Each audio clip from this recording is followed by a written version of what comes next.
Merci. La parole est à Monsieur Paul Giacobbi.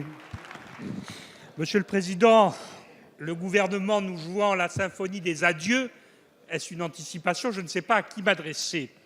Donc je vais m'adresser collectivement au gouvernement en lui indiquant qu'après une campagne électorale longue, âpre et parfois amère, les États-Unis ont choisi leur président.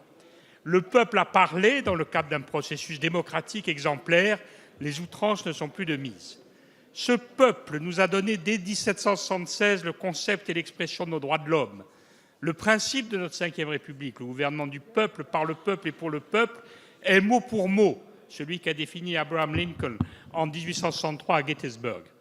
La France était l'allié des États-Unis au temps où nous n'étions pas encore une république et où les rebelles américains ne s'étaient pas encore constitués en État. C'est peu de dire que nous avons bénéficié de cette alliance lors des 2 guerres mondiales. Les désaccords qui peuvent exister avec tel ou tel dirigeant ne doivent pas remettre en cause une telle alliance. Nous serons confrontés en revanche à une double et fondamentale évolution des États-Unis d'Amérique vers le protectionnisme et un certain isolationnisme. L'affirmation d'une Amérique plus centrée sur elle-même, moins soucieuse d'un rôle de protecteur international sur le plan diplomatique et militaire, et les nouvelles réticences envers la globalisation vont placer l'Europe, et en particulier la France, devant de nouvelles responsabilités et de nouveaux défis. N'est-ce pas d'ailleurs ce que nous voulions, puisque nous ne cessons ici et ailleurs de critiquer l'impérialisme américain et le libre-échange? Monsieur le Premier ministre, le 20 janvier prochain, Donald Trump prêtera serment pour ses nouvelles fonctions. L'orientation de sa politique sur le plan international est connue.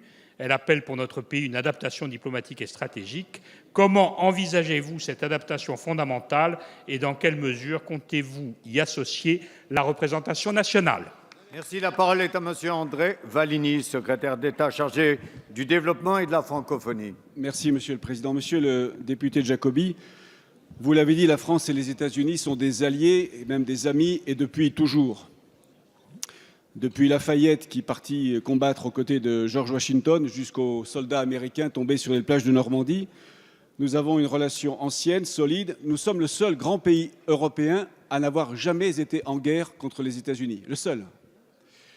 L'amitié exige de la franchise, surtout quand cette amitié est ancienne. Alors la franchise nous conduit aujourd'hui à dire que nous avons des interrogations nombreuses sur l'engagement des États-Unis dans la lutte contre le terrorisme, notamment au Moyen-Orient, sur l'accord avec l'Iran, sur le nucléaire, sur l'accord de Paris sur le climat, sur les relations économiques des États-Unis avec le reste du monde. Des incertitudes existent, des interrogations sont nombreuses. Nous allons donc engager un dialogue que nous espérons constructif avec la nouvelle administration américaine pour la convaincre que les États-Unis ont tout à gagner à une économie et à une société ouverte au monde, ouverte sur le monde.